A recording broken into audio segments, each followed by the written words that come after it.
Bismillahirrahmanirrahim. Assalamualaikum warahmatullahi wabarakatuh. Innal hamdalillah nahmaduhu wa nasta'inuhu wa nastaghfiruhu wa na'udzu billahi min shururi anfusina wa sayyiati a'malina. Asyhadu an la ilaha illallah wa anna Muhammadan abduhu wa rasuluh.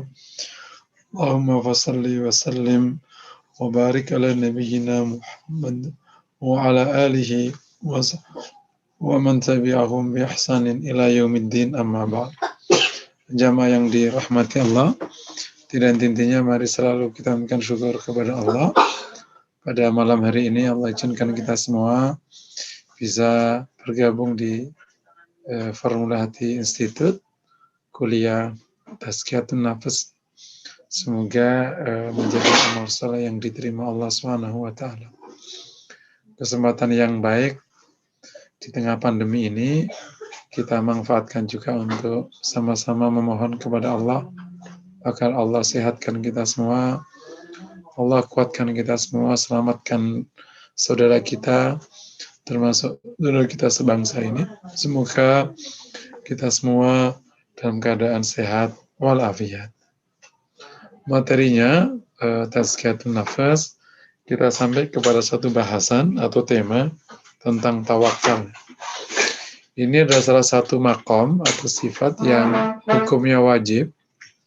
Di samping yang kemarin sudah kita bahas, ada syukur, ada sabar, ada ikhlas, takut, berharap, ada tawakal, termasuk wajib hukumnya. Karena kalau kita melihat dasar-dasar hukumnya memang banyak menggunakan perintah. Misalnya di surat Ibrahim ayat 11. Surat Ibrahim ayat 11 Allah berfirman, wa 'alallah falyatawakkalul mu'minun. Kepada Allah lah, hanya kepada Allah lah hendaknya orang-orang beriman itu bertawakal. Ini hukumnya jadi wajib. Demikian misalnya di surat Al-Maidah ayat 23. Wa 'alallah fatawakkalu in kuntum mu'minin. Hanya kepada Allah maka tawakallah jika kalian ini beriman. Jadi sebagaimana kaidah umum dalam usul fikih, al-amru yadullu 'alal wujub. Perintah itu menunjukkan kewajiban. Karena ini menggunakan perintah, maka tawakal itu hukumnya wajib. Cuman karena memang urusan ilmu hati ini kan tidak bisa diukur di dunia. Nggak kayak wudhu kan. Kalau wudhu nggak sah lihat. Nah, emang wudhumu nggak sah. Kenapa? Tuh kaki belum dibasuh. Benar ya. Itu jual belinya nggak sah. Karena tadi tidak ada penjualnya. Kalian ambil aja tuh barang tanpa akad. Misalnya kayak gitu. Tetapi ilmu hati, meskipun hukumnya wajib, ya urusannya kita kepada Allah. Di dohir ini, Bapak nggak tawakal, dosa. Yang tahu lu gua nggak tawakal siapa? Ya itu lu ngeluh. Hati yang tahu siapa? Gitu. Jadi akhirnya, makanya salah satu kelebihan dan sekaligus beban ya dalam amal ilmu hati itu kan, amalan hati itu kan bahwa hanya Allah yang tahu apakah dia tawakal apa enggak gitu. Kemudian kalau tidak tawakal di sini karena memang tidak bisa diukur secara zahir, maka urusannya di akhirat. Kalau orang nggak sholat kan ada hukumannya. Orang nggak zakat ada hukumannya karena ada fakta hukum yang bisa diterapkan. Tapi kalau orang tidak ikhlas gimana? Wah, Bapak nggak ikhlas. Ini kena diat. Nggak ada loh. Nah, ini makanya akibat saking rahasianya urusan ini, maka justru nilainya sangat tinggi. Ini terkadang amal hati itu plusnya itu tinggi sekali bobotnya, karena sirrun bainal abdi wa rabbih. Itu rahasia antara seorang hamba dengan Rabb-nya. Itu rahasia. Karena zahirnya sama-sama. Makanya terkadang kita pada beberapa aulia, ulama, ya, zahirnya biasa. Tapi Masya Allah ternyata di sisi Allah dia orang yang sangat mulia. Karena apa? Karena indahu sirrun baina wa baina rabbi. Dia punya rahasia antara dia dengan Allah. Salah satunya adalah a'malul qalb, amal-amal hati. Kayak gini nih. Kita mulai secara bahasa dulu. Definisi ya, poin pertama definisi. Tawakal secara bahasa itu adalah menyerahkan secara bahasa. Tapi secara istilah, at-tawakkalu huwa, sebagaimana pernyataan Imam Nawawi, at-tawakkal huwa tafwidul amri ilallah ma'ama qudirahu minat tasabbuh. Saya ulangi, at-tawakkal huwa tafwidul amri ilallah ma'ama qudirahu minat tasabbuh. Menyerahkan urusan kepada Allah bersama dengan upaya yang tersedia baginya. Bersama dengan upaya yang dimampui baginya. Atau yang ditakdirkan baginya. Yang terkadang diterjemahkan secara gampang aja, menyerahkan urusan kepada Allah disertai dengan usaha maksimal. Tapi sebenarnya lebih tepatnya disertai dengan upaya yang tersedia baginya. Nah, jadi tawakal itu punya dua komponen. Yang pertama namanya tafwid. Nah, tafwid itu terjemahannya menyerahkan. Yang kedua, komponen kedua namanya tasabbub, yakni mengambil sebab. Paham ya? Awas. Kalau dua ini ketemu, maka baru disebut tawakal. Kalau hanya salah satunya, berarti belum disebut dengan tawakal. Atau tawakalnya tidak sempurna. Misalnya, hanya tafwidnya saja. Awas, saya ingin istilah tolong jangan dilupangin. Tafwid, ya, tafwid itu menyerahkan. Tafwid, ini saya perlu tekankan ini supaya nanti kokoh pikirannya. Jadi tawakal secara bahasa memang menyerahkan. Tapi secara istilah itu menjadi tawakal kalau ada dua komponen. Namanya tafwid yang artinya menyerahkan. Yang kedua tasabbub yang artinya mengambil sebab. Kalau hanya tafwid, belum disebut dengan tawakal. Apa namanya? Ya namanya tafwid. Belum naik kelas namanya tawakal. Karena perintah Allah itu tawakal, bukan tafwid. Paham? Disebut tawakal kalau ada tafwid plus tasabbub. Tapi kalau ada tasabbub saja, ya belum juga disebut dengan tawakal. Namanya apa? Ya tasabbub. Makanya kalau tasabbub digabung sama tafwid, namanya tawakal. Nah, cuman terjemahannya suka, nah namanya tawakal kepada Allah, namanya menyerahkan kepada Allah. Itu terjemahan, bukan definisi. Paham ya? Ini suka beberapa kali saya ngajarkan, suka pada, memang ada beberapa istilah dalam ilmu hati itu suka menjadi bias karena terjemahan.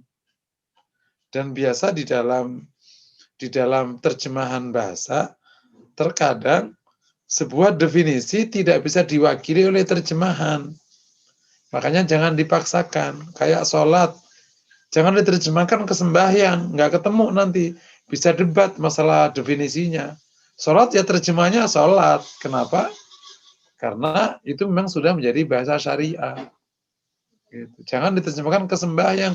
Karena nanti di sembahyang panjang nanti definisinya. Gitu.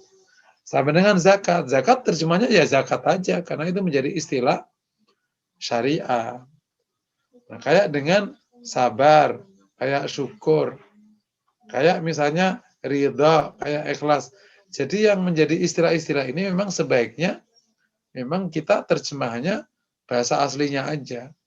Bahwa nanti kalau ada ketemu padanannya, itu padanan tidak bisa mewakili definisi. Gitu. Nah, sehingga kalau kita nggak detail terkadang karena sudah terbiasa dengan terjemahannya, sehingga akhirnya tidak mewakili kesempurnaan dari maksud dari istilah asalnya. Bisa dipahami ya. Tawakal diterjemahkan menyerahkan, ya akhirnya tasabubnya nggak masuk. Sehingga di dalam pemahaman selalu mengatakan, oh, udah tawakal aja deh, gue udah nyerah, udah nggak bisa loh kan. Nyerah itu namanya tawakal, padahal tawakal itu nggak gitu. Itu secara bahasa aja. Bisa dipahami ya insya Allah ya. Oke. Nah, dari definisi tawakal tadi, berarti kan kita temui disebut tawakal kalau ada dua komponen. Pertama, tafwid, yang terjemahnya namanya menyerahkan. Yang kedua, tasabub, terjemahnya mengambil sebab. Nah, sekarang kita bahas. Disebut tafwid, menyerahkan. Kalau memang menyerahkan, saya suka memberikan ilustrasi. Tolong dilihat di layar ya.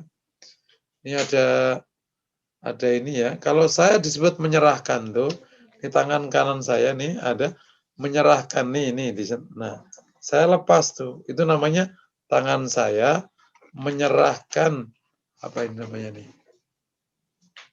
Apa itu? Minyak kayu putih ke tangan kiri.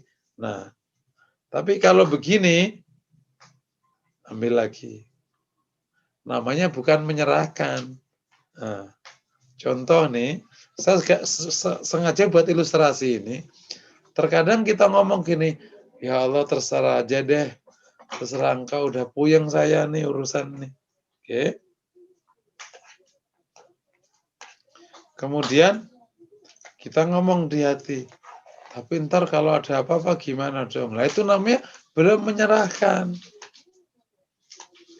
Ya Allah, aku udah gak sanggup di urusan kayak gini. Ya, udah aku serahkan padamu ya Allah. Itu namanya belum menyerahkan. Memang gak gampang. Makanya kalau orang bisa menyerahkan kepada Allah, memang plong lepas. Ibarat kata beban ini beban. Ketika sudah diserahkan, ya udah. Siapa orang yang bisa menyerahkan dengan sempurna ini? Contohnya siapa? Salah satu contohnya tentu kita kepada Allah ya tidak begitu. Ini hanya contoh orang yang menyerahkan. Contohnya bayi. Bayi itu waktu dia lahir nggak ngerti apa-apa.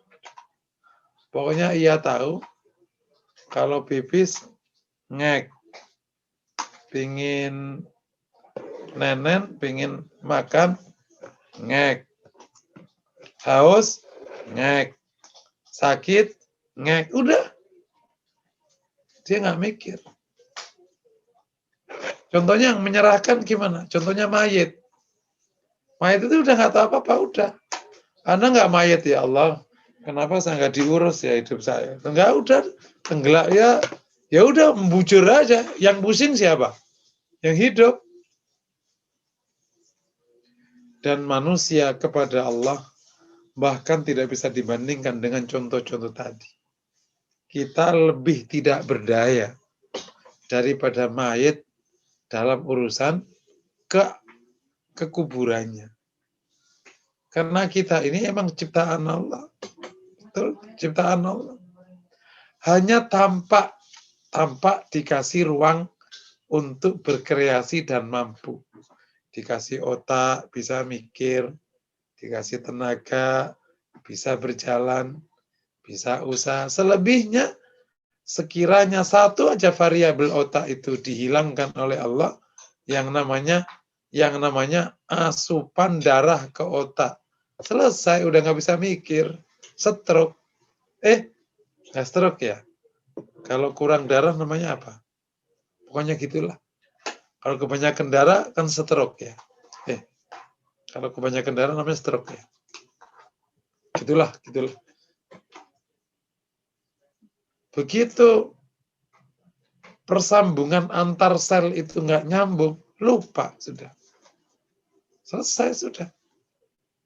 Jadi kita hanya tampak bisa berbuat. Sesungguhnya enggak. Allah yang kendalikan semuanya. Makanya tadi tasabubnya itu kan usaha yang tersedia baginya. Jadi tafwid tadi gitu ya, paham ya? Jadi emang menyerahkan gitu. Ini ngomongnya gampang ya. Tapi hati terkadang masih narik. Kayak kalau dalam bahasa ekstrimnya itu kayak belum ridho gitu. Padahal ini ngomongnya lagi-lagi ya, Allah lebih tahu tentang kita daripada kita. Allah itu lebih tahu tentang kita daripada kita. Dan Allah itu menyayangi hambanya. Sangat menyayangi hambanya. Karena ia Ar-Rahman, Ar-Rahim. Jadi kalau keserahkan, enak. Ringan tuh hidup. Gitu. Ya Allah, begini ya. Sudah. Seperti mana sekarang kita ya, corona. Ya Allah, ini virus, engkau yang mengizinkan bertebar di muka bumimu ini. Sama-sama makhlukmu dan hambamu. Engkau yang menyelamatkan kami. Sudah, kita hidup normal. Nah, semoga Allah jaga kita. Paham ya? Nah, tafwid ini terjadi kalau kita pertama, tafwid ini baru terjadi kalau kita memenuhi syarat. Yang pertama, ma'rifatullahnya baik. Kita kenal Allah. Terkadang kita nggak menyerahkan kepada Allah karena kita kurang paham tentang Allah. Loh, aku tahu Allah itu maha kuasa. Iya, yang ngomong gitu mulutmu, hatimu belum. Mulutmu ngomong, Allah maha kuasa, Allah maha mengetahui. Itu hatimu belum. Hatimu diam-diam, yang ngerti itu kau, bukan Allah. Astagfirullah, semoga tidak terjadi. Diam-diam kau itu merasa lebih tahu tentang ini. Nah, diam-diam kita merasa lebih hebat. Allah maha kuasa, ya udah kalau Allah maha kuasa, serahkan. Gitu. Benar nggak? Kalau engkau tahu Allah maha kuasa, serahkan yang maha kuasa. Kalau kata Allah itu maha rahman, maha rahim, serahkan. Bahkan kita tidak lebih menyayangi. Tentu Allah tidak bisa dibanding dengan hamba-hambanya ya. Kita kepada anak kita itu tidak lebih sayang. Allah lebih menyayangi hambanya. Dan Allah tidak bisa dibandingkan. Makanya Arhamur Rahimin. Gitu.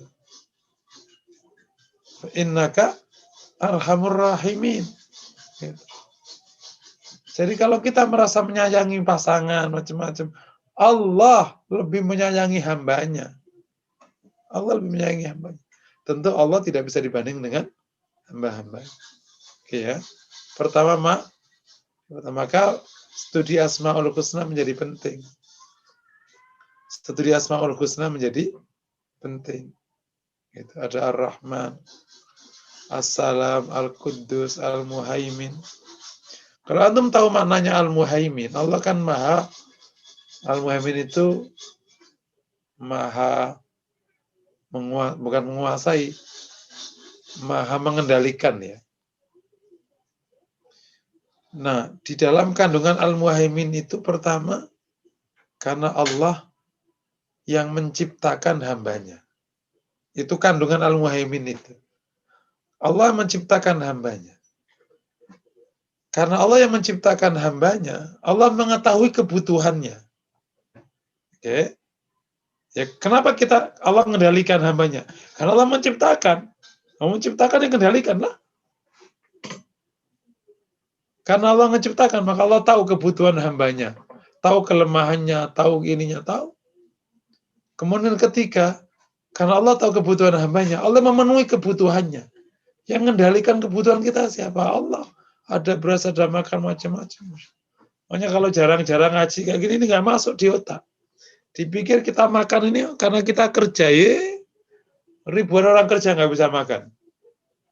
Makanya kalau kita ngaji kayak gini itu nggak ada syukurnya kalau kita nggak ngaji begini. Beruntung, Masya Allah, termasuk saya. Sebenarnya ngajar tazkiyatun nafas itu kan berat sebenarnya. Karena tradisi di para ulama juga sebenarnya memang ngajar kayak tasawuf ya, yang istilah lama tasawuf, tazkiyatun nafas, itu biasanya ngaji udah agak tua sedikit, saya terlalu muda ngajar tazkiyatun nafas itu. Kemudahan. Rata-rata ngajar tazkiyatun nafas itu kalau udah umur 60, udah aki-aki, nenek-nenek, ya udah, itu baru ngaji kayak gini. Tapi ya dampaknya, ya kita akhirnya hal-hal pokok ini nggak belajar dulu, itu yang kesalahannya. Makanya ya udah Bismillah, Allah takdirkan akhirnya saya diberikan passion dan menyenangi ilmu ini. Tentu ilmu agama senang semua ya, jadi akhirnya kadang ngajar semua materi. Akhirnya, tapi salah satu hikmahnya itu adalah kita belajar. Kan cara terbaik belajar itu kan ngajar kan, ya udah sambil menata diri sambil mengajar. Makanya kalau keliru-keliru dikit, ya semoga Allah maafkan ya. Sering belajar. Ulangi lagi tadi ya. Allah menciptakan, Allah yang tahu kebutuhan hambanya, Allah yang memenuhi, dan yang terang Allah terus-menerus memenuhi. Lah gimana nggak kendalikan? Lah kalau Allah yang kendalikan, terus kenapa kita pusing ya? Ngomongnya gampang ya. Kalau Allah yang kendalikan hidup ini, kenapa kita pusing gitu? Misalnya istrimu marah-marah, ya udah, biarin. Ya Allah kendalikan. Suamimu marah-marah, ya udah. Kalau salah kita minta maaf. Yang keliru apa kita perbaiki. Nggak terima, kabur, ya sudah, nanti kita susul. Ya sesimpel itu. Kita sudah berbuat kok masih belum terima, ya sudah. Nanti Allah akan atur tuh hidupnya. Ntar juga balik sendiri. Kayak gitu. Kok nggak balik? Ya udah, itu mah sudah rumus hidupnya.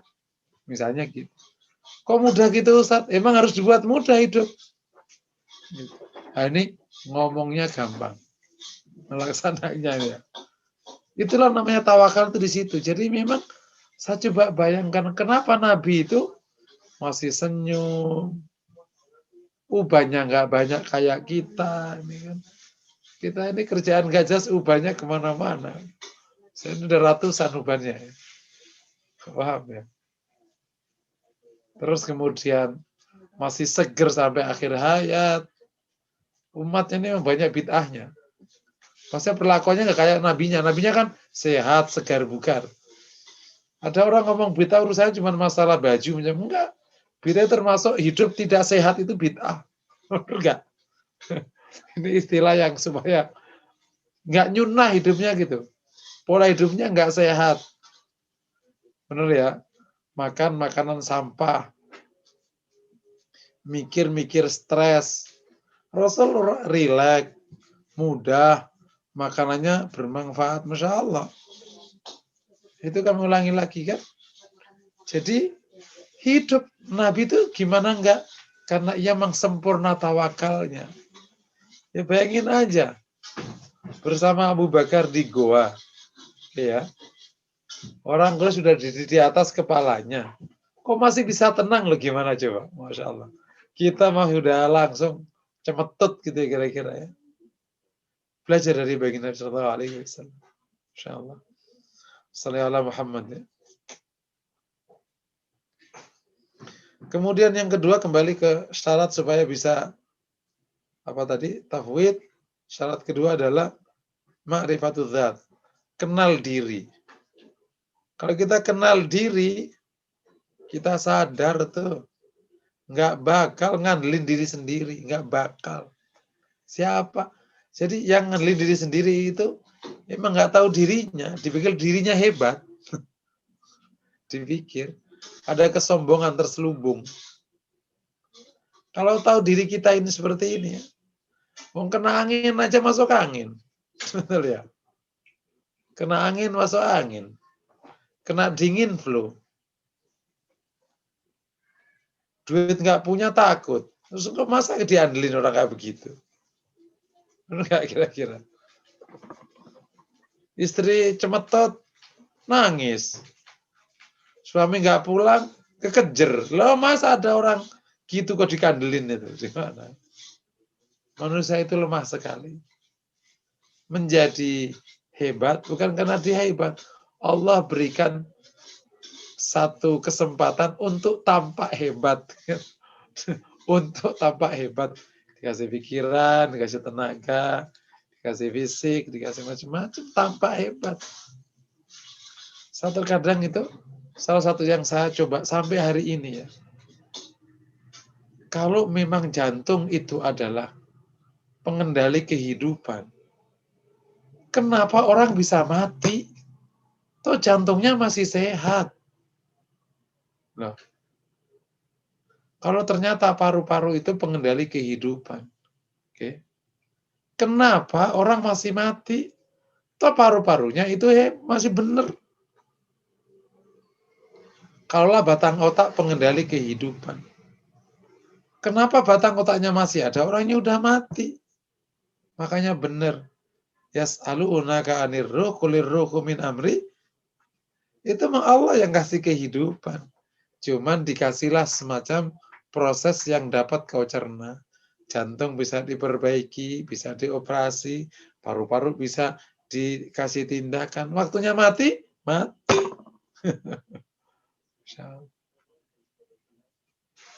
Sehat, segar, bugar, mati bisa nggak? Mati. Jantung sakit bisa hidup? Bisa. Wah, ada orang operasi berkali-kali masih hidup kok. Cuman kok begini? Itulah namanya ilmu pengetahuan. Allah kasih beberapa data sehingga manusia bisa membuat rumus-rumus supaya nanti bisa digunakan. Tapi apakah itu kepastian? Ya enggak, sebagian besar. Ya, ma'rifatullah, yang kedua ma'rifatul.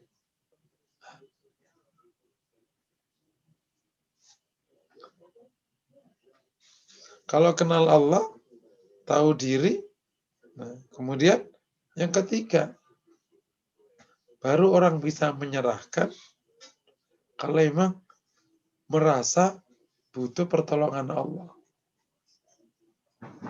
Kalau nggak merasa butuh pertolongan Allah, nggak nyerah. Inilah yang menjadi titik kritis. Kita terkadang merasa nggak butuh pertolongan Allah. Padahal, kalau Allah tidak kasih rahmat kita, kita nggak bakal bisa hidup. Meskipun duitmu banyak. Emang hidup duit doang. Emang duit dari siapa? Ini angin berhenti sebentar aja mati. Gitu. Nggak usah jauh-jauh. Malam hari ketika tidur, ada jutaan makhluk Allah yang ada sekitar Anda. Gitu. Kenapa tikus-tikus nggak grogotin mukamu gitu loh? Nggak kira-kira. Kenapa tikus-tikus itu nggak grogotin mukamu? Allah jaga tuh mukamu. Terus kenapa kecoa-kecoa itu nggak ngencingin mukamu gitu loh? Benar nggak kira-kira? Siapa yang jaga itu semua? Allah yang jaga. Jadi benar-benar ini ruangan kau bersihkan. Emang ada jaminan tikusnya nggak masuk? Tapi Allah jaga itu. Masya Allah itu betul itu. Orang kan tampak bisa ketika melek. Coba kasih tidur. 5 jam tuh kau tidur. Ribuan makhluk Allah itu keliaran di depanmu itu sebenarnya. Termasuk jin. Lah jinnya kenapa gak nyekek kamu? Jinnya itu. Karena ada jin di tempatmu itu. Ada jin kan. Jin kan berkeliaran di mana-mana. Lah kenapa gak nyekek kamu malam-malam itu? Ini orang belagu, aku cekek nih malam-malam. Allah jaga tuh, Allah jaga tuh. Jinnya enggak, paling enggak ada, 1-2 digodain, diangkat, dipindahin gitu kan. Udah ketakutan gitu aja. Malah loh, aku tidur di mana ini? Waduh, kok bisa pindah sendiri? Wah, ini jin ini kan gitu. Padahal bukan jin, tadi dia yang lindur, pindah sendiri tadi padahal. Paham ya? Padahal setiap hari kita itu butuh kepada Allah. Makanya kita diajarkan setiap hari ihdinas siratal mustaqim, sebelumnya apa? Iya, karena butuh ya nasta'in. Supaya kita terus terhubung dengan Allah. Karena aslinya kita ini butuh Allah setiap menitnya. Kalau nggak Allah tolong, nggak bisa hidup kita. Masya Allah. Makanya Masya Allah, kalau Allah itu ambil dan berikan sanksi kepada kita atas semua kesalahan kita, nggak bisa hidup kita ini. Alhamdulillah Allah masih tutupi kita. Ya kurang-kurang begini Allah tutupi. Ibadahnya ngaji seminggu sekali aja ruwet. Itu aja kadang masih dangdek, betul ya. Ngajinya padahal pakai Zoom, tinggal duduk manis, habis selonjoran ngopi, gak ketahuan, itu aja masih astagfirullah. Benar gak kira-kira? Ngaji hari ini kan gampang sekali, kagak zaman dulu. Mau tinggal nyalain alat terus duduk manis ngopi, unggang-unggang kaki dapat ilmu. Zaman dulu ngaji itu, apalagi zaman sahabat kan, Masya Allah. Itu aja kok kurang bersyukur. Ngaji jarang. Terus kalau udah ngaji nggak paham-paham. Jadi ulangi lagi, itu satu bab. Komponen pertama, tawakal namanya tafwid. Ya. Komponen kedua, tawakal namanya tasabbub. Sip ya. Ngambil sebab. Sip, jangan sampai bingung. Ada, nanti saya terangkan tasabbub, ikhtiar, macam-macam nanti di belakang. Saya ingin, tasabbub itu adalah upaya manusia untuk mengambil sebab sesuai dengan yang tersedia dan yang ia pahami. Kenapa? Karena Allah berfirman, innallaha la yughayyiru ma biqaumin hatta yughayyiru ma bi anfusihim. Sip ya. Nah, supaya kita bisa mengambil sebab dengan baik, maka yang pertama, perhatikan kemampuan yang Allah berikan padamu. Apa itu? Allah kasih padamu otak, Allah kasih padamu tenaga, Allah kasih padamu waktu, Allah kasih padamu, itulah namanya resources. Sip ya? Perhatikan apa yang Allah berikan kepadamu. Sip? Karena di dalam definisi itu, ma'amakutiralahu minatas, yang tersedia bagimu. Sekarang kita perhatikan, supaya kita bisa tasabbub. Ternyata Allah kasih kepada kita banyak untuk bisa menjadi modal sebab. Ada otak dipakai, jangan dianggurin tuh otak. Ada tenaga, ada jejaring, ada kesempatan, ada terus, ada apa. Namanya potensi ya. Itu yang pertama. Nah, kabar buruknya, sering orang merasa tidak bisa ngambil sebab karena tidak mengenali ini. Contoh, udah puyeng Ustadz saya. Loh, lah kan kamu kan punya temen tuh Pak. Nah, maksudnya apa? Temenmu itu ternyata dia adalah 1, 2, 3. Coba kamu ngomong. Dia suka anu kok. Loh, paham ya? Loh, Bapak itu kan dulu tamat pondok kan? Iya. Loh, Bapak ini. Sekarang ini lagi banyak orang butuh guru loh Pak. Nah, jadi terkadang orang tidak menyadari potensi. Sehingga seakan-akan semuanya mati. Itu ya. Itu yang pertama. Yang kedua, perhatikan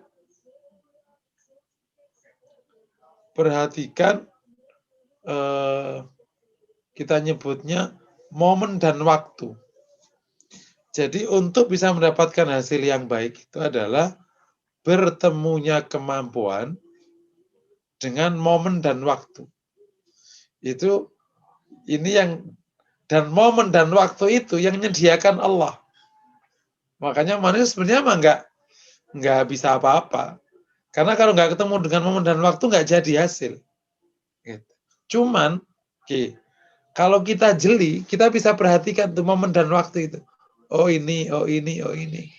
Nah, contoh yang paling gampang itu adalah waktu tanam. Itu momen yang sudah Allah sediakan ilmunya. Kalau mau nanam padi, bulan Desember. Gitu. Kalau bagi yang tidak ada hujan, jangan nanam Maret, ya sudah nggak ketemu nanti. Gitu. Misalnya gitu, bagi yang tidak ada hujannya. Kalau mau nanam, itu momen itu. Itu kalau kita jeli ketemu, bisa ketemu. Tapi yang kendalikan Allah. Kalau Allah nggak izinkan, ya kita nggak ketemu tuh, lewat aja. Itulah kadang di karir-karir itu kok orang biasa ketemu ya pas momennya dia masuk, pas dia melejit belum waktunya, gitu. Itu perhatikan itu supaya tasabubnya dia sempurna. Yang ketiga, apa tadi? Perhatikan kemampuanmu. Kedua, perhatikan momen dan peluang.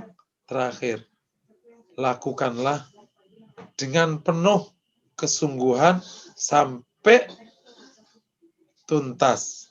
Dan tuntas itu akhir hayat. Maka insya Allah ketemu. Jangan pernah berhenti sampai tuntas. Itu syaratnya. Dari mana doktrin yang ketiga ini kita dapatkan? Dari baginda Nabi Sallallahu Alaihi Wasallam ketika ia mengatakan dalam kalimat yang sangat terkenal, "Law wada'u syamsa fi yamini wal qamara fi yasari ma taraktu hadzal amr hatta yudhirullahu amrah au amutu duna." Seandainya mereka meletakkan matahari di kanan, di tangan kananku, dan bulan di tangan kiriku, sekali-kali saya tidak akan tinggalkan urusan ini sampai Allah memenangkan agamanya atau aku mati karenanya. Sampai Allah menangkan tuntas. Jadi seakan kalau kita berada di kolong tafwid, seakan-akan kita tidak kenal usaha. Tapi saat kita usaha, seakan-akan kita tidak kenal ada tafwid. Tetapi, awas, kapan tafwid, kapan tasabub supaya jadi tawakal. Jawabannya ingat nih ya, awas ingat. Tasabub sama tafwid waktunya bersamaan. Bukan tasabub dulu baru tafwid. Enggak benar. Waktunya bersamaan. Dasarnya hadis Rasulullah. Ketika mengajarkan kita doa sebelum kerja, gimana doanya? Bismillah, tawakkaltu ala Allah. Kapan kita ngomong gitu? Pas melangkahkan kaki. Pas melangkahkan kaki sudah ngomong apa? Tawakkaltu ala Allah. Loh, paham ya? Ini nanti ada kajiannya menarik. Selama ini kita itu kadang tawakal itu setelah usaha gagal, baru tawakal. Kalau berhasil tawakal, ya enggak. Tuhan, sorry ya, gue enggak tawakal karena gue udah berhasil. Kan gitu jadinya.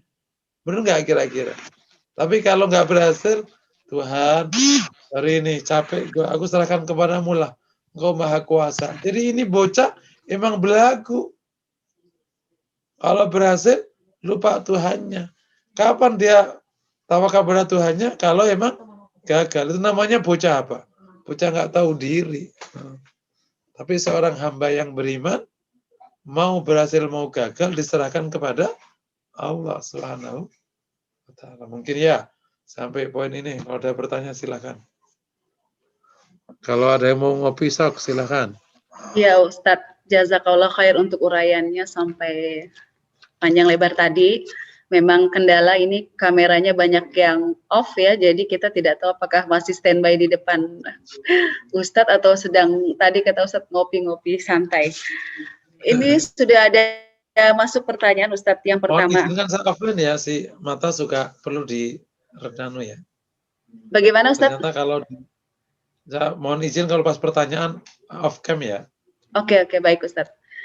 Memang harus istirahatnya karena Zoom-nya kita terus-menerus. Iya. Pertanyaan pertama Ustadz, jika tawakal adalah sifat wajib yang harus kita punya, apakah jika kita tidak atau belum tawakal atau sedang berproses menuju tawakal itu berdosa? Demikian juga jika kita tidak atau belum ikhlas, apakah juga itu berdosa Ustadz? Mohon penjelasannya. Ya, kalau secara teori dasar, kalau nggak ikhlas ya dosa, makanya diazab. Kan namanya riya.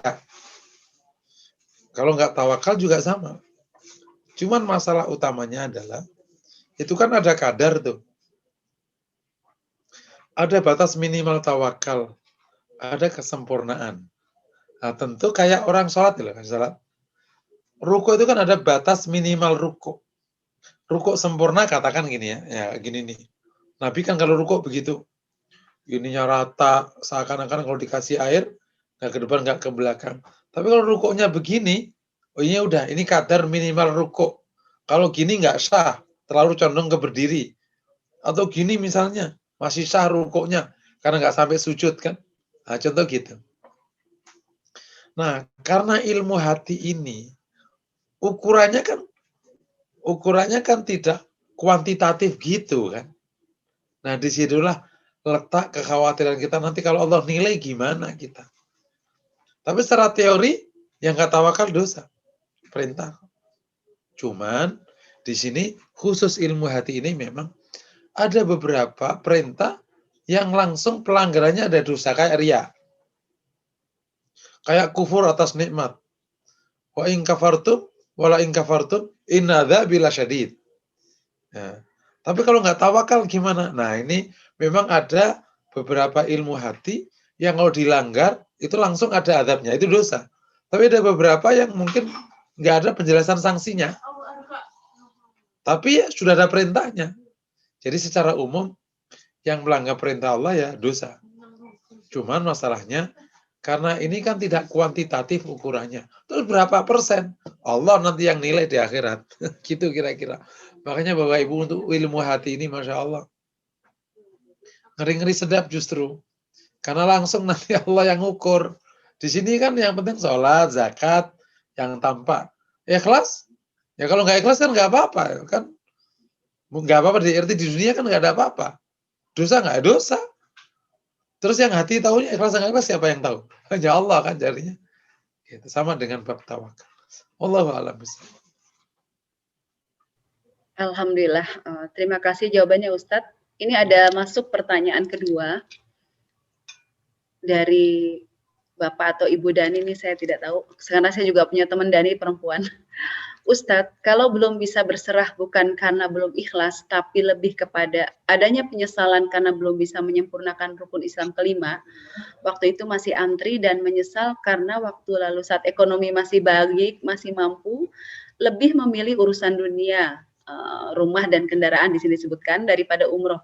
Dan sekarang ketika kondisi tidak mampu untuk memungkinkan berangkat umroh, ada perasaan menyesal dan belum bisa berserah. Apakah harus berpulang atau bagaimana Ustadz mengatasi pilihan yang waktu itu mungkin salah pilih antara umroh atau memilih kendaraan dan rumah? Mohon penjelasannya Ustadz.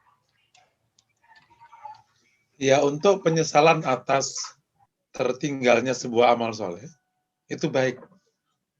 Itu tidak melanggar, bahkan itu baik. Nggak sedikit para sahabat yang menyesal dari sebuah ketertinggalan dari sebuah amal soleh atau pilihan amal yang kurang begitu tepat. Tetapi penyesalan tadi juga tidak boleh terus-menerus sampai seakan-akan dia kehilangan harapan kepada Allah akan ada perbaikan. Jadi para ulama selalu memberikan pesan bagi yang menyesal atas dosa atau menyesal atas pilihan yang nggak tepat atau kayak tadi, sehingga akhirnya tidak berkesempatan untuk ibadah haji atau ibadah umrah, maka jangan sampai menyesalnya itu sampai pada batas lupa bahwa Allah itu Maha Pengampun, gitu. Dan Allah, insya Allah juga akan berikan kesempatan bisa haji dan umrah. Kira-kira kayak gitu. Tetap harus ada dihidupkan api harapan di hati kita sebagai kewajiban berharap kepada Allah Subhanahu wa taala. Wallahu a'lam bishawab. Ya, jazakallah khair Ustadz. Sepertinya dua pertanyaan tadi yang masuk di chatroom, saya cek apakah ada yang raise hand sebentar. Kita ada 3 layar, alhamdulillah sudah bergabung 60 partisipan malam hari ini. Ahlan wa sahlan untuk yang baru bergabung, saya cek apakah ada yang ingin bertanya langsung. Sepertinya belum ada layar ke-1, ke-2, ke-3. Baik Ustadz, mungkin bisa dilanjutkan materinya. Sepertinya belum ada yang bertanya langsung. Ada satu yang baru. Ya, oh gimana? Gimana Pak Adi? Ada satu yang masuk di kolom chat Ibu. Oh di kolom chat, mana ya? Terlewat berarti saya membacanya.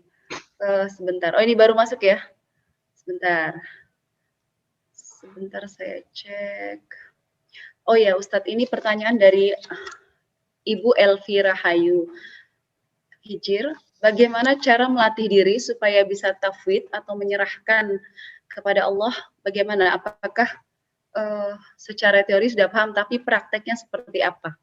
Mungkin seperti itu Ustadz, mohon penjelasannya. Ya, latihannya dari perkara-perkara, kalau latihan nanti insya Allah akan dibahas di belakang. Ini ada 2 pertanyaan yang sama, jadi mudah-mudahan mewakili ya pertanyaan dari Bapak Husain Husaini. Sepertinya sama ya Pak Adi ya, insya Allah. Kalau saya tidak salah menyimak, jadi bisa menjawab untuk 2 pertanyaan ini. Silakan Ustadz. Oke, emang pertama kali menguatkan husnudzon dulu kepada Allah, itu latihan. Husnudzon dulu kepada Allah, dikuatin bahwa Allah kalau memutuskan itu pasti baik untuk hambanya, apapun keputusan.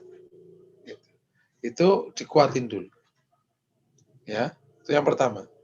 Yang kedua, selalu carilah hikmah dari setiap apa yang terjadi. Kan apa yang terjadi itu kan pasti keputusan Allah tuh. Cari hikmahnya. Contoh misalnya, dapat istri, dapat suami yang bukan harapan. Ini contoh paling gampang nih. Ya Allah, punya suami kayak begitu, astagfirullah. Orang ganteng, kakian setila. Kalau orang Jawa bilang gitu ya. Itu nggak ganteng, kebanyakan tingkah. Artinya apa Ustadz bahasa Jawanya tadi tuh? Kakian setila itu kebanyakan tingkah. ini istilahnya.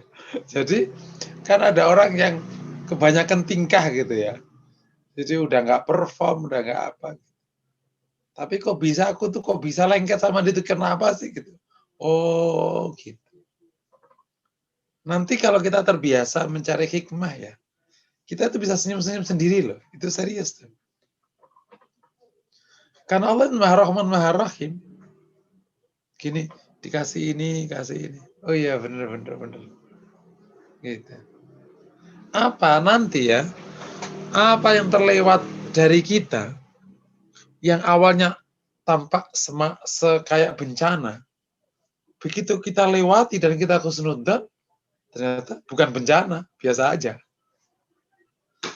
Dan apa yang kita anggap sebagai karunia pol, yang kita menyesal sekali karena nggak dapat, begitu kita tanya sama orang yang sudah dapat, ternyata biasa aja juga gitu.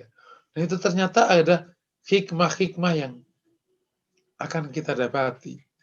Dan Allah lebih tahu tentang kita daripada kita, bahkan tentu Allah tidak bisa dibanding dengan. Nah itu yang kedua, tolong latihan cari hikmah. Pasti ada hikmahnya. Gitu. Tadi dikuatkan husnudzon kepada Allah. Yang kedua apa? Cari hikmahnya. Yang ketiga, coba latihan melepas hal-hal kecil dulu, latihan. Dari kecil dulu supaya nanti biasa melepas hal besar. Contoh misalnya, kan kadang hal kecil contohnya apa ya? Misalnya contoh gini, kayak rugi usaha. Ya udahlah, ringan kan lama-lama. Ternyata ya udah gitu. Kayak misalnya biasanya latihannya ya, kalau biasanya jadi momen. Kenapa bapak-bapak yang anaknya banyak itu, kalau sudah mulai urus anak yang keempat, 5, 6, 7, 8, orangnya rileks sekali. Karena udah biasa menanggung beban di 1, 2, 3. Ngerti gak kira-kira gitu? Dulu anak pertama, aduh nanti kalau anakku nggak lulus gimana? Aduh berat sekali. Ya. Ternyata 2, 3, 4 adalah biasa, udah ringan. Paham ya? Bu, nggak stres, udah biasa. Kenapa? Anak keempat udah biasa. Nggak lulus gimana? Masih banyak yang lulus. Paham nggak? Tentu tidak kasihan anak keempatnya nih ya, tapi bagaimana orang akhirnya namanya terbiasa kehilangan gitu. Terbiasa kehilangan. Ketika terbiasa kehilangan kan udah biasa menanggung resiko gitu. Kayak orang biasa dagang rugi. Ya udahlah. Pak, kamu nggak takut nih nanti kalau hilang? Udahlah biasa aja. Udah Allah akan urus lah. Bener hilang. Ya udah nggak apa-apa udah. Misalnya kayak gitu. Terus gimana? Bisa dicari lagi. Kenapa? Udah aku sudah hafal menghidup kayak beginilah. Nah, itu emang butuh jam terbang lah istilahnya. Butuh jam terbang. Nah, para sahabat itu kan berkesempatan untuk jam terbang kan dalam hidup. Sehingga ya udah. Gitu kira-kira. Wallahu a'lam bishawab. Ya, Ustadz, sepertinya belum ada yang raise hand. Saya cek lagi di layar 123. Silakan kepada jamaah bagi yang ingin bertanya langsung boleh raise hand dan buka mic. Kami beri kesempatan. Kalau belum ada. Kita lanjut. Kalau belum ada kita lanjut. Iya. Oke, silakan dilanjut Ustadz. Lanjut ya. Oke.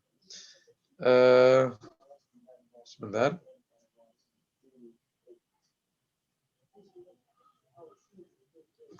Nah, tadi kan definisi ya sudah kita pahami ya. Sekarang poin kedua tentang urgensi atau fadilah sekaligus tawakal.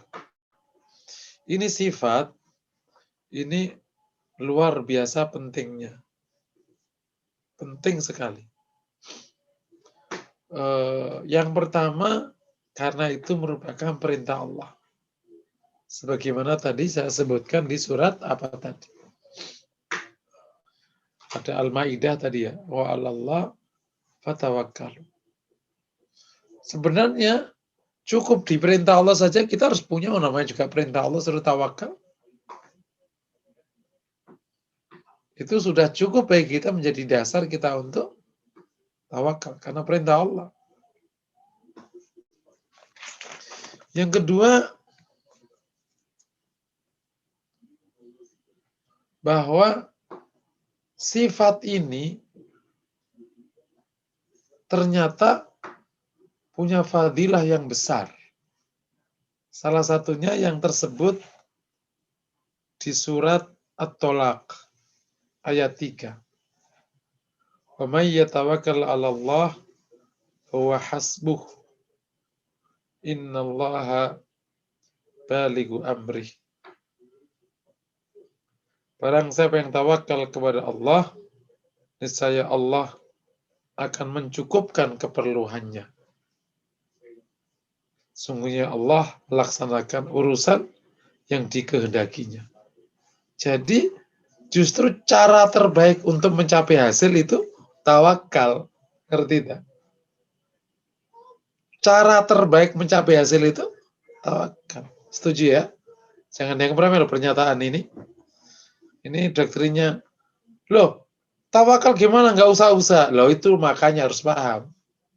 Disebut tawakal kalau ada usahanya. Suka kayak gitu kalau Ustaz tawakal nggak pakai usaha, nggak mungkin lah loh. Lah yang nyuruh tawakal tanpa usaha siapa? Disebut tawakal kalau ada usahanya. Kalau nggak ada usahanya bukan namanya tawakal. Jadi cara terbaik mencapai hasil itu tawakal. Samunanya ini hanya ilustrasi saja. Bagi seorang anak yang masih kecil, cara terbaik mendapatkan susu itu nangis atau kerja ke Sudirman? Nangis. Nah, kan? Ini bocah baru lahir. Dia ngomong, Papa, cariin kerjaan dong, kan aku harus makan. Kata bapaknya, bocah belagu loh. Kira-kira. Justru bagi orang tua, tangisan anak itu indah. Allah tidak sama dengan hambanya. Allah senang bagi hambanya yang datang memintanya. Senang sekali. Ada hamba, ya Allah, ini kok istri suamiku belum pulang-pulang. Seneng Allah. Ada hamba ngeluh begitu. Makanya ngeluhnya kepada Allah. Sehingga jatuhnya menjadi doa. Jangan ngeluh ke orang. Mas, pusing nih mas. Ini barang-barang mahal. Nambahin apa? Nggak perlu ibu-ibu ngomong. Ya Allah, itu cabai tumbuh dari tanahmu. Hari ini mahal ya Allah. Besok langsung dihujani. Wes, langsung cabai murah. Langsung. Misalnya, paham nggak kira-kira? Jadi, melapornya kepada Allah. Makanya Rasul misalnya berikan contoh, Allahumma inni ashku dha'fa quwwati wa qillati khilati wa hawani 'alan nas. Ya Allah, saya lapor kepadamu akan lemahnya diriku, sedikitnya strategiku, hinaku dengan orang-orang. Lapor pada Allah. Ya Allah, corona sudah hampir 1 tahun ya Allah. Udah gitu aja lapor kepada Allah. Engkau pasti tahu, engkau sudah tahu, tapi kami ingin melapor kepadamu ya Allah. Semoga Allah jaga kita semua ya. Amin ya rabbal.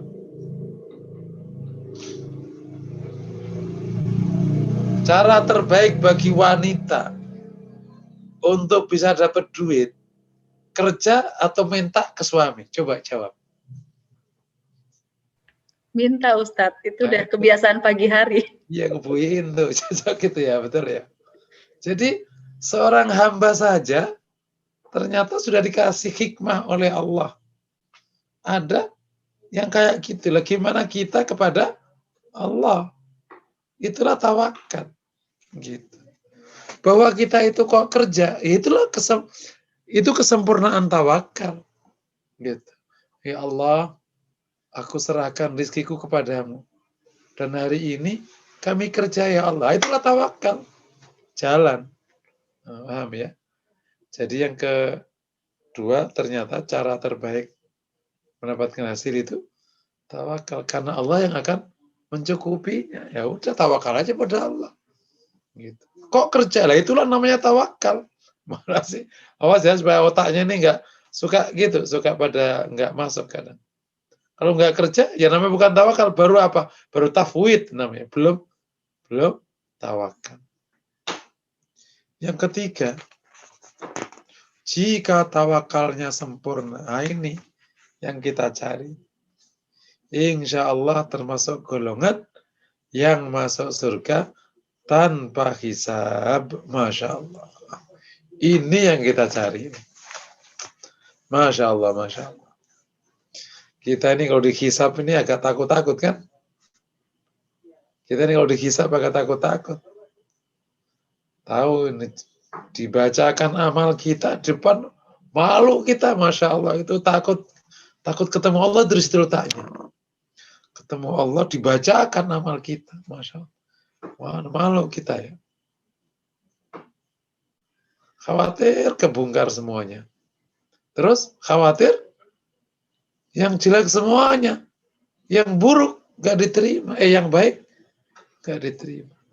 Nah, ini ada jalan tidak perlu hisab.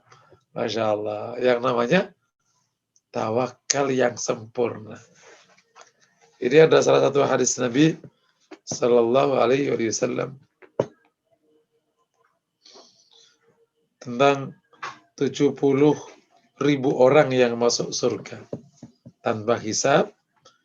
Tuhumul ladzina la yaktawun wa la yastarqun wa la yatatayyarun wa ala rabbihim yatawakkalun. Ini hadis riwayat Bukhari Muslim. Mereka adalah orang-orang yang tidak berobat dengan cara al-kai. Tidak meminta diruqyah. Tidak ragu-ragu. Ya, tidak tatoyur sebenarnya. Dan hanya kepada Rabb mereka bertawakal. Nanti ada, lu Ustaz nggak pakai ruqyah, nggak pakai kai. Sebenarnya itu adalah gambaran saking sempurnanya tawakal ia kepada Allah. Sampai nggak kai, nggak tatoyur, semua nggak. Tapi apakah benar itu kai nggak boleh? Tapi jangan sampai mengurangi kesempurnaan tawakal. Ruqyah boleh, Boleh, tapi jangan sampai gara-gara ruqyah kurang tawakalmu. Istilah kata gini, meskipun kau usaha doa macam-macam, tetap aja ya Allah aku serahkan kepadamu. Dah, gitu. Sempurna tawakal. Salah satu yang dapat dari fadilah ini namanya Ukasyah, seorang sahabat Rasul Sallallahu Alaihi Wasallam. Masya Allah. Ini ketika dapat hadis itu, Ukasyah ya Rasulullah, ya doakan aku termasuk mereka, kata Ukasyah ya. Ya Rasulullah, ana minhum ya Rasulullah. Qala anta minhum. Wah, saya termasuk mereka ya Rasulullah. Kata Rasulullah, anta minhum. Engkau termasuk mereka. Udah, Ukasyah ini berarti sudah dapat jaminan akan masuk surga tanpa hisab. Masya Allah. Oke ya, itu yang ketiga. Yang keempat, ini yang bersifat analisis. Tawakal akan menyebabkan orang itu rileks, ringan, dan bahagia dalam hidup karena ia tidak punya beban mental. Karena bebannya sudah diserahkan kepada yang maha kuasa. Beban hidup, beban mental itulah yang paling berat.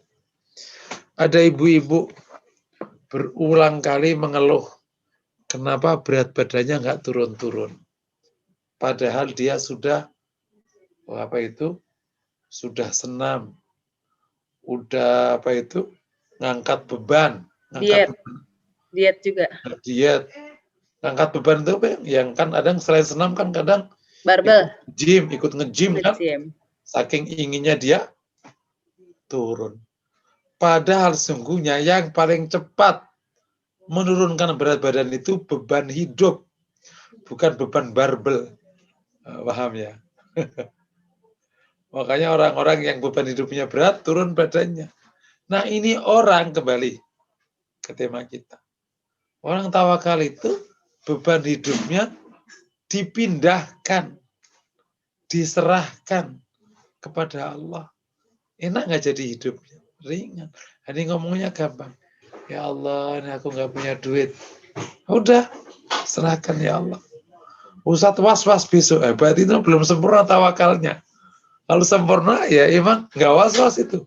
Gimana Ustadz? Ya, saya juga sedang belajar, itu sama. Gimana nggak was-was dalam hidup? Paham ya? Tapi insya Allah kalau kita tekuni, kita akan dapat hikmah ilahiyah. Benar itu, hikmah ilahiyah. Jadi kita belajar untuk bisa rileks. Insya Allah jadi rileks, ringan, dan bahagia. Karena kita serahkan urusan ini kepada Allah Subhanahu wa Ta'ala. Bisa dipahami ya? Insya Allah. Iya, Ustadz Afwan, ini ada yang raise hand. Tadi terlewat sepertinya saya melihatnya. Apakah akan diberi kesempatan dulu?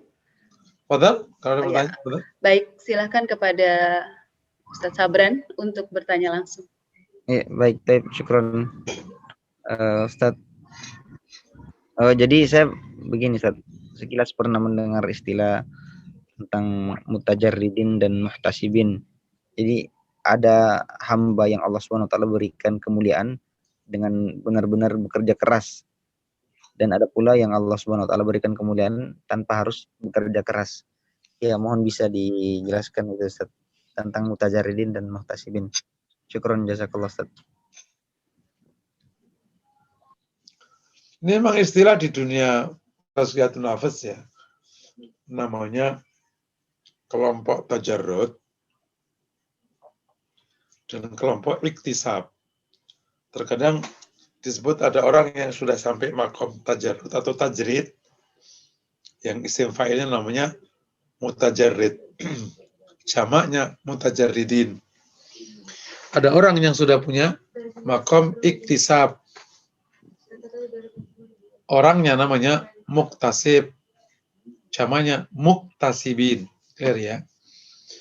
Orang yang makom muktasab itu hidupnya, termasuk konteks dakwahnya mula, itu menggunakan proses biasa.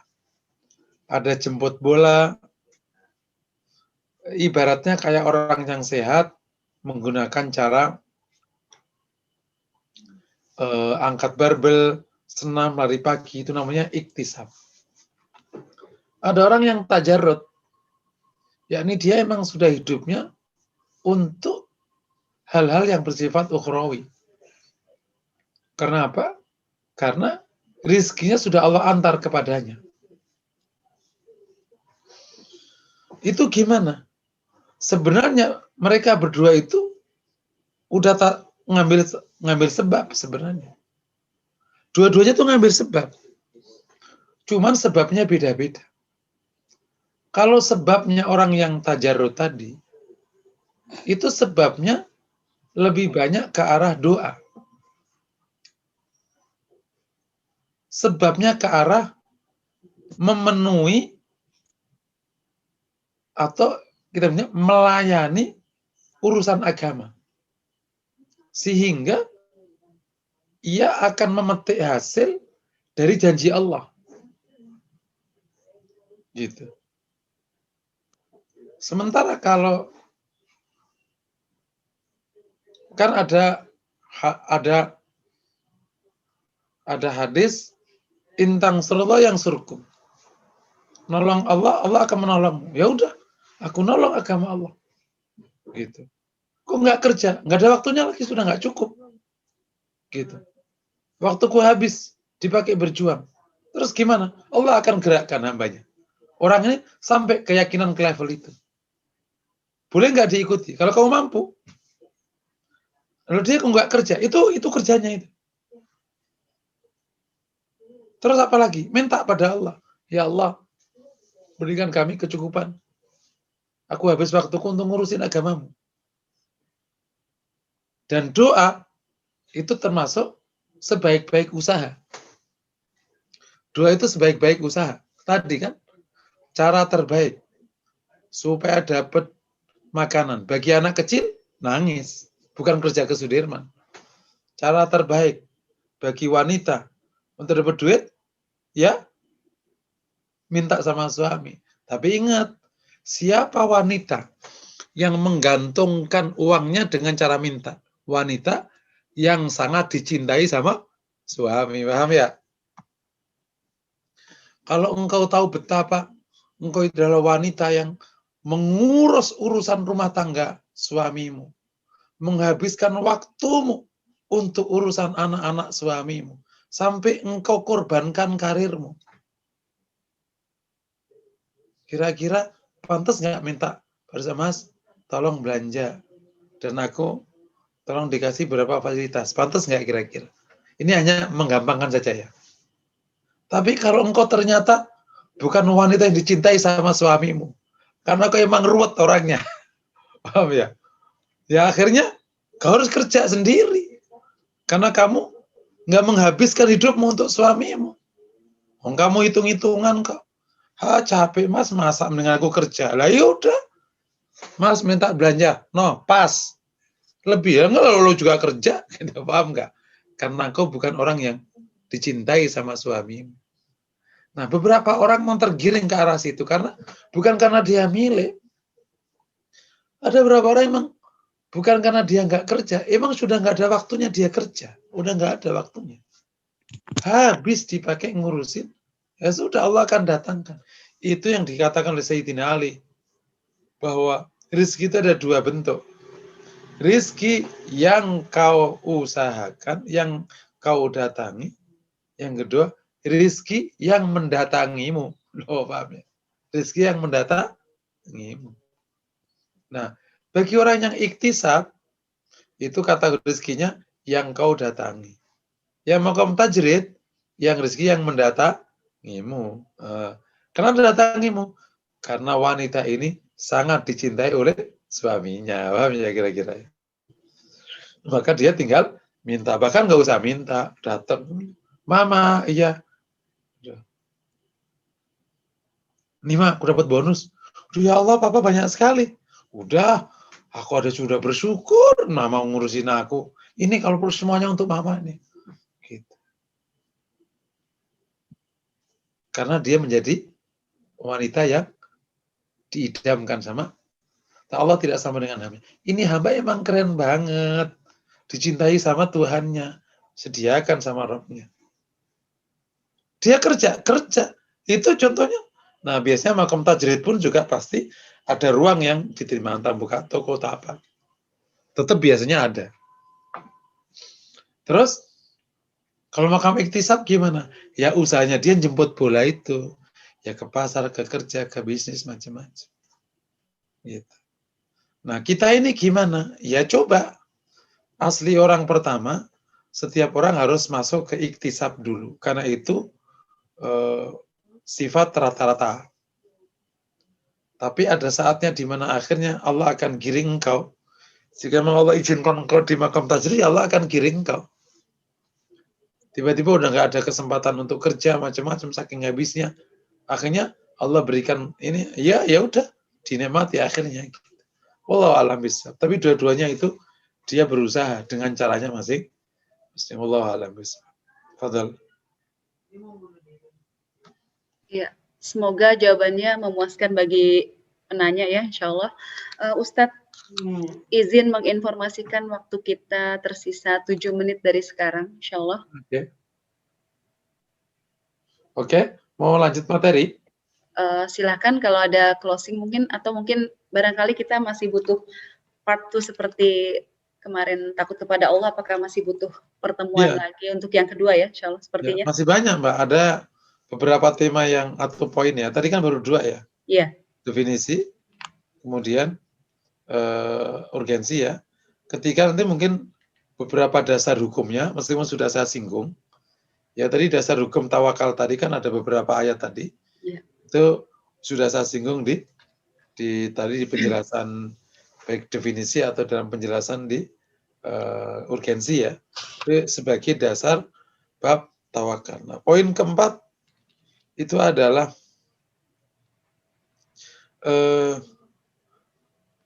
kapan waktu tafwid dan tasabbub. Bersamaan. Tadi sudah kapan menjatuhkan tafwid, kapan menjatuhkan tasabbub. Bersamaan tadi kalau tidak salah ya Ustaz. Iya, tadi sudah sebutkan. Ini saya perlu jelaskan. Antara tafwid sama tasabbub itu harus bersamaan. Ini yang menjadi sesuatu yang luar biasa. Bukan setelah usaha baru menyerahkan. Tapi waktu usaha dimulai, itulah tafwid dimulai. Sehingga ketemu tawakal. Paham ya, Klop? Pertanyaan berikutnya, kapan tawakal dijatuhkan dalam kaitannya dengan dalam niat? Oke ya. Jadi tawakal itu jatuh persis setelah azam. Fa'idha azamta fatawakal. Paham ya? Begitu ada kata awas ya, ada namanya azam, ada tawakal. Jadi kalau habis azam namanya tawakal. Nah, tawakal itu isinya 2, paham ya? Tafwid dan tasabbub. Jadi, awas logikanya. Kalau sudah ada azam, maka saat itu pula diserahkan azam itu kepada Allah, dan saat itu pula usaha dimulai. Paham ya? Contoh, azam mau kuliah. Azam mau kuliah. Ya. Saat itu maka ya Allah, aku serahkan fakultas dan perguruan tinggiku kepadamu. Berikan kami fakultas dan perguruan tinggi yang terbaik. Sip, engkaulah yang akan menempatkan kami. Sip, adkhilna mudkhala sidqin wa akhrijna mukhraja sidqin. Sip. Maka saat diserahkan kepada Allah, saat itu pula dia langsung pergi ke bimbel. Saya ingin kuliah fakultas X. Secara proses, saat dia bimbel, saat itu pula, ya Allah, engkau pasti berikan kami yang itu namanya azam dan tawakal berjalan. Waktu tawakal jatuh maknanya, tafwid sama tasabbub bisa dipahami insya Allah ya. Jangan begini, azam terus usaha. Habis usaha baru tawakal. Tinggal ketemu.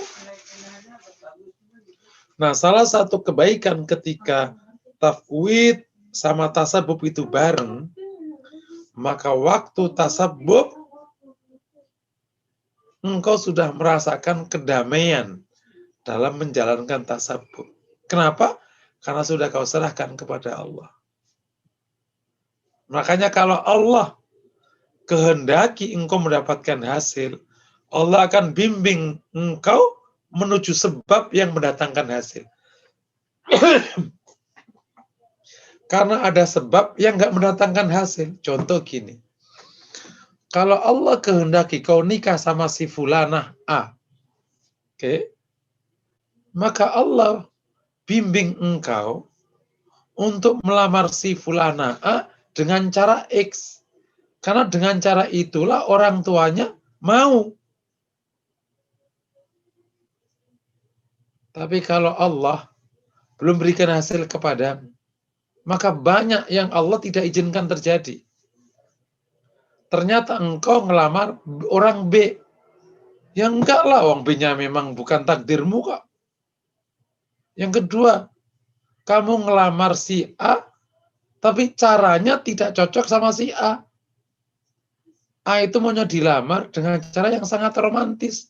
Engkau ngelamarnya kaku, nggak terima orang tuanya. Kalau Allah kehendaki, Allah juga pertemukan dengan waktunya. Si fulana itu memang inginnya nikah tahun 2021. Kamu ajak nikah tahun 2019, ya nggak mau dia. Bukan karena nggak mau. Aku ngelamar nikah, sorry aku belum niat nikah mas. Waalaikumsalam. Aku siap nunggu, aku nggak mau dilamar sekarang. Ntar aku malah kekunci, nggak mau. Paham kira-kira? Makanya ketika kita sudah ngambil sebab, pada saat yang sama kok kita serahkan, nanti Allah bimbing tuh. Sebab yang mendatangkan hasil. Paham ya kira-kira? Itu salah satu Masya Allah. Jangan sembarangan ambil itu, karena ada banyak sebab yang mendatangkan hasil. Taunya dari mana? Makanya perlu dekat kepada Allah, supaya Allah bimbing. Ini kalau teori ini dipraktekkan, Masya Allah. Cuman ya kita kan memang belajar agama ini kan setengah-setengah ya. Dahsyat di ilmu motivasi, dahsyat teori tawakal. Dahsyat sekali. Ayo kita usaha kerja keras. Capek. Makanya kenapa Nabi usahanya berhasil? Karena Allah yang antarkan sebab mendatangkan hasil. Jadi tidak dibiarkan dia ngambil sebab yang mendatangkan. Itu namanya taufik. Taufik itu Allah antarkan hambanya kepada keputusannya. Sebabnya pun juga diantarkan oleh Allah. Akan enak begini kan? Masya Allah. Bisa dipahami ya? Insya Allah ya. Ini poin keempat, kapan tafwid dan tasabbub? Jawabannya bareng. Tapi kapan tawakal? Jatuhnya setelah apa? Persis setelah azam. Paham ya? Persis setelah azam. Oke. Ini poin keempat. Masih ada sisa 1 menit, 2 menit. Kalau ada pertanyaan persilahkan. Kalau tidak, nanti kita akan lanjutkan. Masih ada poin kelima.